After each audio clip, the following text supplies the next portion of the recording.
Hello and welcome back to the Sootopolis City League. I'm once again Hayden McTavish, and I am joined this time by Whatchamete. How are you? How are you feeling, Whatchamete? I'm excited to cast with you. Yeah, I'm excited. This is going to be a really interesting match that we have going on here. It is going to be a continuation of the saga between Silage City Colossals and Howley Heat. You know, they met up in week 5 of the regular season, ended up tying 4-4. So it'll be very interesting to see what plays out here. The match that we are going to be seeing is PqlarBear versus Xiao. And in the week 5 matchup where they both met up, they actually both won their sets against their other opponents. So it'll be very interesting to see what turns out here. Howley Heat are currently leading 3-1, so they seem to already be getting an early edge on the Silage City Colossals. However, this match could be the differentiating factor and potentially swing the momentum in favor of the Colossals. Absolutely. I was talking about this with Maeve earlier, that when you're up 3-1, you really just want to close out that game point as soon as possible. And nice to have PqlarBear in that position, having been someone who won the last time. But at the same time, if XLBD is able to bring things back and get that win, that is so much momentum for the Silage City Colossals. Xiaoli was able to win last time, and getting that win and knowing that they were able to tie before, you absolutely can come back from a 3-2 deficit in that situation. And so definitely, even though the score looks like Howley Heat is pretty comfortable, I think the last thing on these players' minds is comfort. I think this is a really important match to watch, and it's really going to have ramifications on which team gets to edge into that top 4 or not. Definitely, and especially looking at the other players that are left to play still. We have Adi on Colossal side, we have Monroy on Howley Heat side, Zanzibar and W3. There's so many strong competitors here that any of these matches could swing either way, so this match is incredibly important to PqlarBear to try to, pull out the very minimal giving his team the advantage of being up 4-1, or for Xiao to bring back his team into this a little bit and make it 3-2. So it'll be very interesting to see how this plays out, especially looking at the teams for both of these competitors. Two very hyper offensive teams, as we've seen throughout all of Series 13, sharing the trio of Zacian, Calyrex, and Groudon. However, Xiao choosing to bring that Kyogre, bringing double weathers alongside the Charizard and Gastrodon that we have seen be so present throughout the entire format. And on PqlarBear's side, the only difference is the superior Gastrodon form, and also swapping out the Kyogre for the Grimmsnarl, giving his team a little bit more bulk and sticking more to the sun theme of the team. So it'll be very interesting to see how this plays out. Yeah, it's always really interesting when you have like a high level of overlap with Pokemon, but a few key differences to see what those do. Like the Grimmsnarl versus the Kyogre really probably will be the story of this match. Xiaoli having that option to go for a different weather is so strong, but that Gastrodon on PqlarBear's side is just so much more useful than the Gastrodon on XLBD's side, because one of them is stopping a Kyogre and one of them is sort of just there to use Yawn if it wants to. So excited to see how that affects the match. There's always such huge ramifications on even a single Pokemon of difference. Yeah, definitely. And taking a look at the player notes, we're seeing that Polar and Xiao are both very accomplished players. PqlarBear being the NPA Season 11 championship, a champion with the Puppies very recently in the Series 12 format, alongside being a top 32 finisher at the Milwaukee Regionals, and even having previous experience in 2020 being the LAIC Zelda Challenge champion for the VGC 2019 format. But on Xiao's side, we have a little bit more recent successes, being top 4 in the APAC League Season 4 with the Magna Zones, the Rose Tower 2022 Worlds Challenge top 16, and the London Corviknights Weekend Rumble being first place in the Series 13 format. So it'll be very interesting to see these two players duke it out in this match. One little extra accomplishment to throw on Xiaoli's side, getting that victory last week. I was able to cast him having this wonderful victory over Rayquaza. Definitely a super accomplished player in this format specifically. And then over on PqlarBear's side, that Zelda Challenge champion is so impressive. Those are such intense grassroots tournaments with so much on the line, and being able to keep your cool and win that is just so strong. So excited to see what both of these players have to offer as we slide into this game.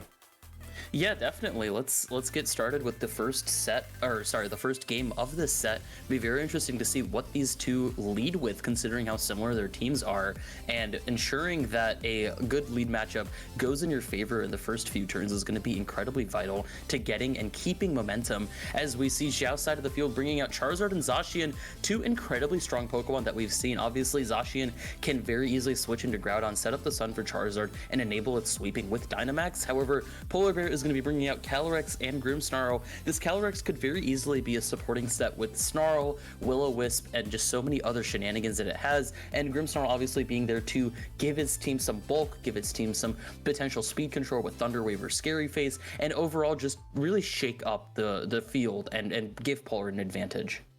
Oh, I'm never going to get used to Series 13. There's just so much offense on the board right at the start. Just like every Pokemon could do so much damage to every other Pokemon, except for this little Grimmsnarl sitting there ready to support its partner Calyrex and try to get something going. I think, as you mentioned, just so much is going to ride on these first few turns and who's able to get offense going sooner versus maybe who's able to conserve some resources and get the right damage now and positioning for later. There's just so many options the two players have. I'm not quite sure how this first turn is going to play out. Yeah, definitely. And seeing Charizard go for the Protect turn one, actually slowing down the pace of play a little bit compared to what we were expecting. You know, Series 13 being so hyper offensive as the Thunder Wave goes into that Protect is going to essentially nullify the Grimmsnarl's impact this turn. However, the Calyrex Shadow's Astral Barrage is now going to be a single target move into the Zacian, doing a reasonable chunk of damage, showing that this Calyrex Shadow likely isn't completely invested in its special attack and rather has a little bit of bulk, as Zacian goes for the Behemoth Blade into Grimmsnarl, eating its Babiri Berry. However, actually with the Babiri Berry is going to be able to live at 10 HP, still going to be able to stick around, maybe get off a Thunder Wave, or maybe opting for a Screen as its last hurrah. It's nice to see all of the adjustments that the sets and play that these both players have chosen to use are really adapting to the fact that there's so much offensive pressure in the format. That Zacian being able to take the Astral Barrage with more than half health remaining is so huge. This Calyrex can't just get that KO this next turn unless maybe with a roll. And then that Grimmsnarl being able to survive a Behemoth Blade is just great. That's a wonderful item choice, and suddenly this Thunder Wave is still a really powerful threat going forwards. This Grimmsnarl isn't off the field. So just a nice little adjustment there. Yeah, and going for that Protect on Charizard might have seemed a little bit passive and a little bit risky on Xiao's side of the field. However, being able to hold off that Thunder Wave for one turn and bringing Grimmsnarl down to such low health and exposing the item that it has was such a beneficial turn for Xiao's side of the field that it ended up working out really well, as turn 2, going for that Gigantamax Charizard, really wanting that offensive pressure and the potential to set up the G-Max Wildfire, maybe even KO the Grimmsnarl without even targeting it. Yeah, this Charizard definitely positioned so well, and with a quick attack from Zacian, that Babiri Berry doesn't matter! The Thunder Wave can't come out, and this, as you mentioned, just a perfectly timed Dynamax from this Charizard. It just has to take this Astral Barrage, and now it gets to do Wildfire completely unparalyzed, or I guess in this case, it's able to get that speed boost up and set the Zacian to be faster than the Calyrex Shadow. Save that Wildfire for another time.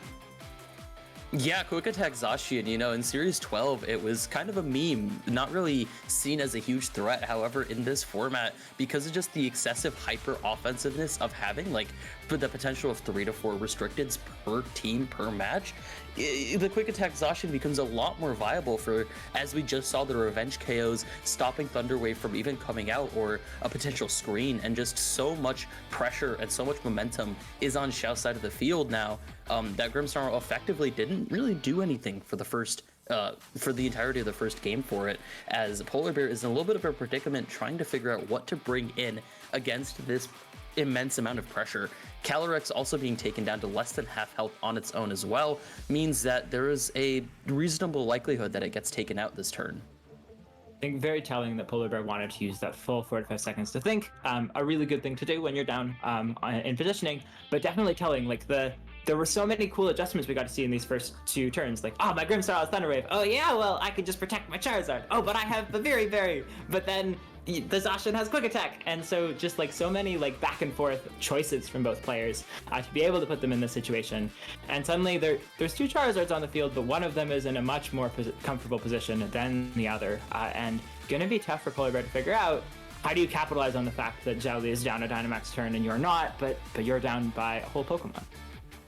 Yeah, definitely. And even if Polar Bear chooses to Dynamax Charizard, it's still going to take a pretty sizable chunk of damage from Behemoth Blade, especially now that it outspeeds the Calyrex due to the max Airstream boost from last turn. So it'll be very interesting to see what these speed tiers do in this turn. Maybe Calyrex opts for a Protect as a max Airstream from Charizard's side of the field goes up, or there can just be so many different potential options here. Obviously, we saw Polar Bear's Charizard does have Ancient Power, so it could go for the nuclear option on the opposing Charizard as it gets its Dynamax up. However, it'll be very interesting to see what plays out here. Calyrex is going to be going for the Protect here, trying to maybe live another turn of a max Airstream if it goes out, or be appreciative of a potential max Airstream on its own side of the field.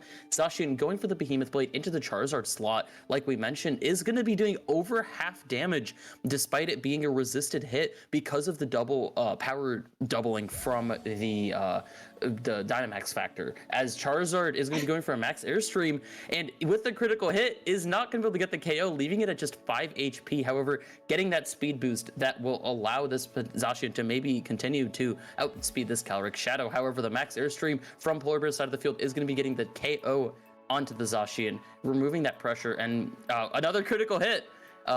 Trading critical hits there, obviously one mattered a lot more than the other did, but very tradey turn here coming out here from Polar Bear and Xiao, getting the KO on the low HP Zacian, however taking an incredibly large amount of damage on your own Gigantamax Pokemon. What an MVP for that Charizard to take a Behemoth Blade plus a critical hit max Airstream and still be just fine. Like if the Charizard had gone down with the read that Xiaoli made, that could have just completely sealed the fate of the game, especially with Xiaoli having set up the Charizard on his side to be so much faster and be able to do that. But that Charizard having just enough bulk to really bring things back into the game. If the Calyrex on Polar Bear's side is faster at +1 than the Charizard at +2, I'm really not sure quite how that works out, then there's suddenly options on that side of the field. Although it's tough to have your Charizard down so low with that one turn of remaining Dynamax on the other side of the field.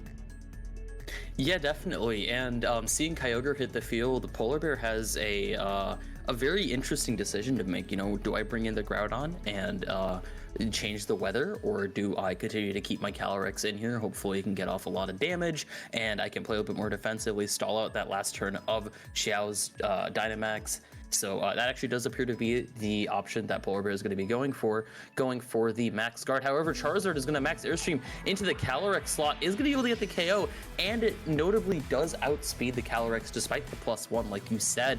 So that could have potentially changed the tide of the game right there, as Calyrex goes down and Polar Bear is left in a 2 versus 3 situation. Kyogre going for the Icy Wind, trying to get the KO on Charizard. However, the Max Guard is going to prevent that from happening, as Groudon will be hitting the field on Polar Bear's side, and Charizard might actually just go down to solar power damage before anything can happen. Yeah, I was about to mention, this Charizard's really caught between a rock and a hard place. It's facing down a faster Charizard on the opposing side of the field, and then at the end of this next turn, Polar Bear's just sitting there going, trying to think of something maybe, but has to send in the Groudon. There's no other option. And suddenly we're in this situation where it's going to be Groudon versus the world very shortly. We're guaranteed to lose the Charizard at the end of this turn. Yeah, and it is interesting to note that Xiao's Charizard is going to be done with Dynamax here at the end of this turn, so this is still very doable for this solo Groudon. However, it is going to be a very uphill battle. I really like what Polar Bear is doing here, just taking the full turn timer there, because maybe there is some way, but you're really going to have to think to come up with that. And then pretty clearly, Polar Bear is going to have to find a different way to play that lead matchup. With the way that Zacian's set is designed, being able to take 2 Astral Barrages from Calyrex Shadow and having the Behemoth Blade into Quick Attack, there are just so many options for exactly what Polar Bear brought, and he's really going to have to think of some other things. And so I imagine these players are trying to multitask a little, finding some good options here, but it looks like Polar Bear's hovering over Run, just making sure to take that full time before clicking it to come up with a Game 2 plan. Really interesting to see. Yeah, definitely, and the adjustments coming out here for Game 2 could be none for Xiao's side of the field, just taking such a dominant presence right off the bat and being able to really kind of so far easily take Game 1. Obviously, it's not over until it's over. However, the fates look fairly sealed so far. However, yeah, it looks like Polar Bear is just going to be saying, all right, I'm done. there's really no end game here that's going to be beneficial for me, and is just going to be clicking the forfeit button. However, seeing that Grimsnarl really do nothing the entirety of the first game means that there's a very possible likelihood that Kyogre is going to have to deal with the Gastrodon next turn or next game, and just working around that and making those adjustments is going to be very interesting to see what comes out here in game 2. Yeah, absolutely. We touched on it a little bit before, but that Zacian set just seemed perfectly designed for the lead that PqlarBear brought, and definitely going to be a challenge to maybe not bring that Grimmsnarl and find another adjustment to handle that Kyogre, maybe have some better options for that Charizard. There's a lot that PqlarBear has available, and he definitely took his time trying to come up with something. So I'm excited to see what he has, and if Zhao Li just sticks with the same thing or maybe makes an adjustment, anticipating a Gastrodon. Yeah, it'll be very interesting to see what comes out. Obviously, we've seen that PqlarBear has a Zacian of his own that could come out and just deal immense amount of damage. As we saw the Calyrex Shadow, you know, it did get the one KO on Zacian. However, it just kind of stayed around and didn't have too much of an impact, not really going for any Will-O-Wisps or Snarls to slow down the pace of the game. And I think that's really what cost Polar when it came down to it. Yeah, so interested to see what other offensive options PqlarBear brings. Maybe if you can position that Charizard a little bit better, but I suppose the best way to find out what he does is to go and slide into this next game. I'm excited to see what these leads are. Yeah, it'll be very interesting to see this lead matchup as Xiao sends out Charizard and Calyrex. Seeing that PqlarBear has a tendency to lead that Calyrex as he does again with the Grimmsnarl, and putting on that offensive quadruple effective damage of its own, noting that PqlarBear does have the Focus Sash on Calyrex, so he could go for a bit of a risky play. However, that might not be the smartest thing to do, seeing the hyper offensive pressure that Xiao put on last game. Interesting to see that PqlarBear's adjustment was not to change the lead at all. I think we were both maybe expecting that Grimmsnarl to switch up, but maybe PqlarBear had some play adjustments or a different Pokemon in the back that was instead his plan going forwards. And now that really pays off, because Zhao Li's changed things up a little bit, and suddenly you have this Grimmsnarl out, and it's not threatened by the Zacian going for Behemoth Blade into Quick Attack. And so suddenly you have a few more options, although that Charizard, it was a really big problem last time, and I'm still not sure exactly what PqlarBear's plan will be for handling it, other than maybe trying to get the Thunder Wave off this game versus trying to go for something else. Yeah, I think PqlarBear just kind of felt that Xiao would think similar to us, where we saw that the Grimmsnarl really didn't do anything, so he might expect the Zacian to not be present, and he was right on that decision, really having Grimmsnarl in a favorable position as Xiao goes for that Charizard's Gigantamax right off the bat, says, I'm not messing around, I'm going to put this offensive pressure on the field and also double my health. So both an offensive and a defensive benefit coming out here from the Dynamax, as Calyrex goes for Snarl, does a very big amount of damage onto Xiao's Calyrex. Obviously that quadruple super effectiveness is going to be doing a lot, and dropping the special attack of both Calyrex and Charizard is a nice benefit as well, as Calyrex goes for the Astral Barrage on Xiao's side of the field, is going to be doing a massive amount of damage to Calyrex, bringing it down to the Focus Sash. However, Grimmsnarl says, you can send those to me all day, I will continue to eat those up. Charizard going for the Max Airstream into the Grimmsnarl slot is going to be doing a decent chunk of damage, giving Xiao's Calyrex and Charizard the speed advantage. However, Grimmsnarl is going to be able to live for a sizable a couple more of those if necessary, as it goes for the Spirit Break of its own onto the Calyrex, is going to be able to pick up the KO. However, so the speed tiers are going to be very interesting in this turn, as PqlarBear takes a quick advantage. I really like the way that PqlarBear played that turn. I think Zhao Li maybe was even okay accepting that Thunder Wave paralysis on the Charizard if you can get the Calyrex set up faster and then eventually finish off that Grimmsnarl. But instead, that Calyrex doesn't get to use the speed boost it got at all. And now this Charizard's there. Sure, it has a speed boost, but unless it's holding a Lumberry, it's not going to be able to avoid this Thunder Wave going forwards. And suddenly you're going to have possibly a -2 Charizard trying to make use of its last few Dynamax turns, where its Grimmsnarl is in fine position. The Calyrex is low, but it can't get hit by Quick Attack, and it managed to get rid of the other Calyrex. PqlarBear's in a great spot here. Yeah, this Grimmsnarl has so much potential. You know, it can go for the Reflect, potentially. Probably not, but there's a slight chance, I suppose, with Reflect and a low damage roll that it could live a Behemoth Blade with Babiri Berry. However, seems like this will be the last turn of Grimmsnarl's positioning on the field.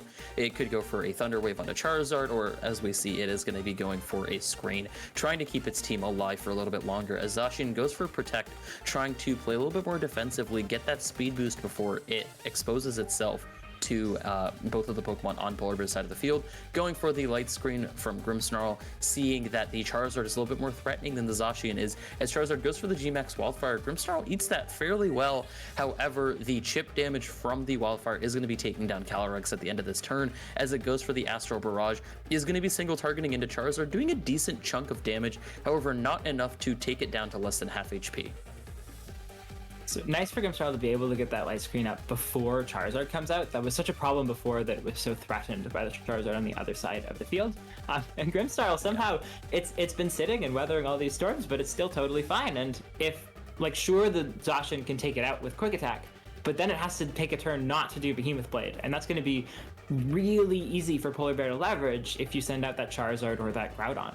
So a lot of options on Polar Bear's side of the field, and a nice way to not maybe fall for the bait of trying to go for a Thunder Wave into Zacian right away when it went for that Protect.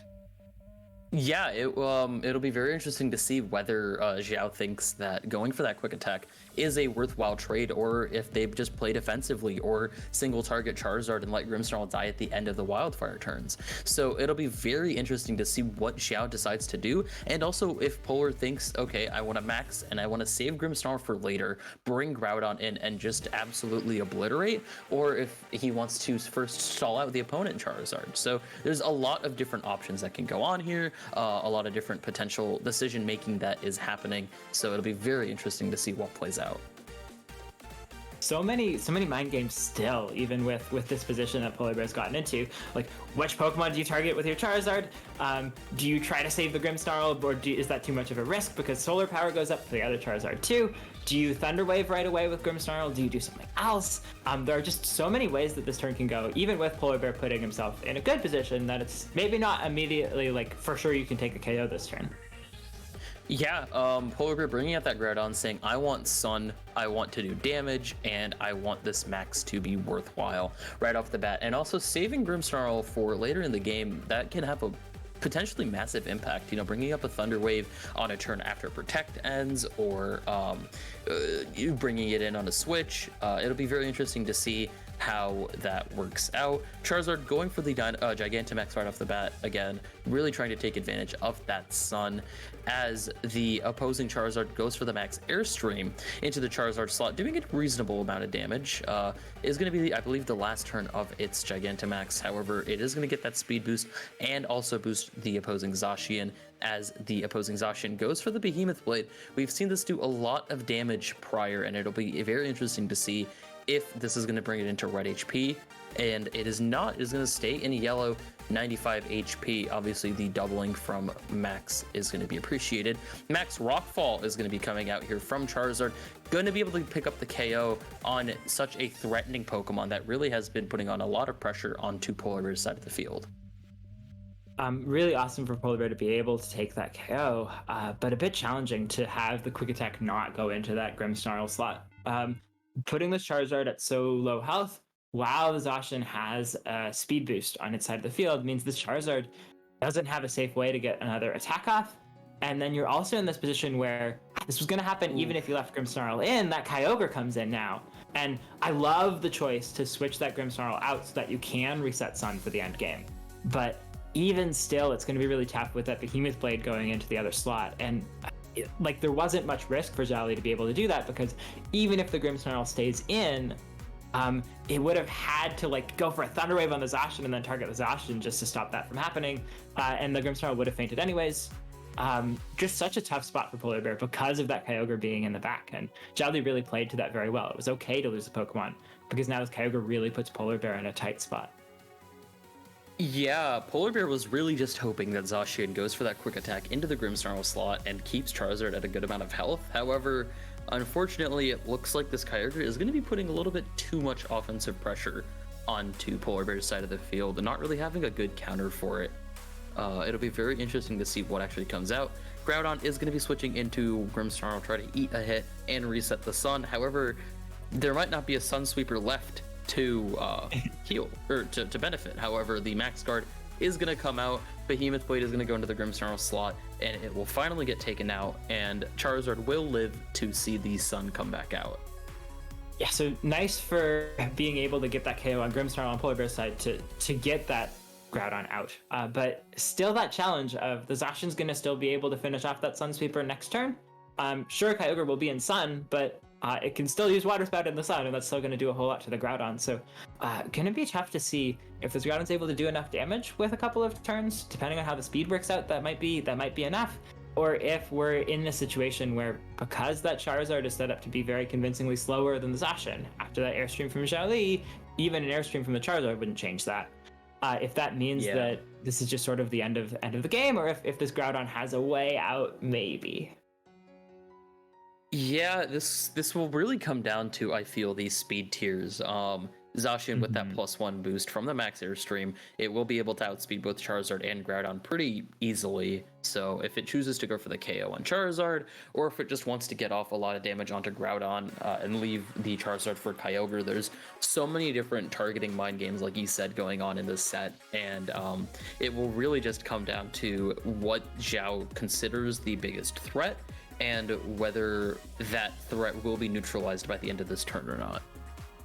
Yeah, so we're about to see how this plays out. A lot rides on whether this Groudon is faster than this Kyogre. Oh, the double protect, a really cool play to try to keep this Zacian targeting into that slot, but does not get it for that Charizard. And the Behemoth Blade goes into the Groudon anyways. What a wonderful call from Xiaoli, knowing that this Charizard wouldn't go for the attack, or just that the Kyogre's faster. Charizard living on 3 HP, activating the weakness policy. If this is a Max Airstream, this could have very quickly brought this back into Polar Bear's momentum. And actually, because of the double protect, the Max Guard attempt, Charizard. The solar power is going to take it. Oh, what a game. What a sad way for Charizard to go down, getting the boost in Sun. But I think that Max Guard really was just, because if that Behemoth Blade had gone into that slot, if you'd gotten it, that would have totally shifted the entire way that this set ended. Groudon could then survive and go for Precipice Blades. You have so many different options. But yeah, just a little unfortunate to see how that played out, that the Water Spout comes out and the Charizard lives, but it just fates to the Sun, unfortunately. But what a wonderfully well-played game. Yeah, going for the double protect, there was I feel like a bit of too much of a call out, expecting the Zacian to go right into it and not really considering the potential of a double up into the Groudon slot was exactly what ended up being the unfortunate demise at the end there. However, still a very well played set by both of the contenders here. So it will be very interesting to see how this matchup ends up finishing off. Absolutely. I think just such phenomenal play of positioning. It looked like Xiaoli was behind the whole way through, but as soon as that Grimmsnarl was stuck on the field at low HP, like where Wildfire would knock it out, suddenly there were so few options for Polar Bear because of that Kyogre being in the back. But because that Grimmsnarl came and not that Gastrodon like we were talking about, there were Polar Bear played it as well as he could have, but there just weren't strong win conditions at the end with how Xiaoli was playing. And as you mentioned, now Xiaoli has this win, and suddenly the momentum's really swinging back over, and we could see the Colossals bringing this back up to 3-3, bringing that up to potentially winning. Like, we know these teams are very evenly matched, and so getting that win, especially so well played, it's got to be a lot of momentum for the Colossals going forwards.